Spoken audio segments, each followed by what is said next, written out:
শীতের নানা সবজিতে ভরে উঠেছে পাবনার ফসলের মাঠ। সরবরাহ হচ্ছে সারা দেশে। পাবনার নাজিরপুর থেকে জানাচ্ছেন সহকর্মী রিজভিজয়। রিজভিজয়, উৎপাদন লক্ষ্যমাত্রা কেমন ধরা হয়েছে বা সার্বিকভাবে এখন উৎপাদনের অবস্থা কেমন দেখছে, দ্রব্যমূল্য বা শীতকালীন সবজির দাম কেমন হবে বলে তারা মনে করছেন, কি মনে করছেন সেখানে? শীতের সবজি উৎপাদনে কিন্তু পাবনা সারা দেশের মধ্যে একটি বড় অবদান রাখে এবং পাবনা থেকে সবজি কিন্তু ঢাকা চট্টগ্রাম সহ সব জায়গায় সরবরাহ হয়। তবে এবার যে শীতের শুরুতে মৌসুমের শুরুতেই অতিবৃষ্টির কারণে বর্ষা এবার দীর্ঘায়িত হওয়ার কারণে কিন্তু ফসলের ব্যাপক ক্ষতি হয়েছিল এবং আগাম যে শীতের সবজিগুলো কিন্তু অনেকটাই নষ্ট হয়েছিল।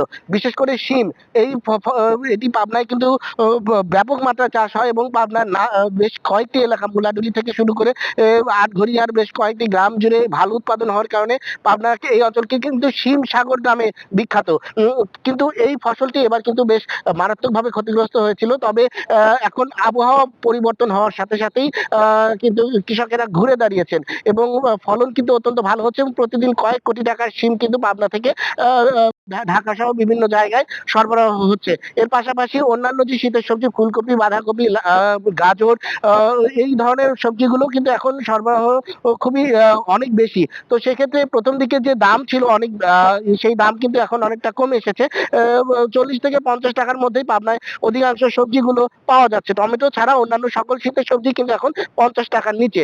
তো সেক্ষেত্রে কৃষকেরা বলছেন যে তাদের যে উৎপাদন খরচ সেটি এবার কিন্তু অনেক বেশি হয়েছে। তো এখন যে দাম এবং উৎপাদন সেটি মোটামুটি সামঞ্জস্য। তবে এর চেয়ে বেশি যদি দাম কমে যায় তাহলে তারা আবার ক্ষতিগ্রস্ত হতে পারেন।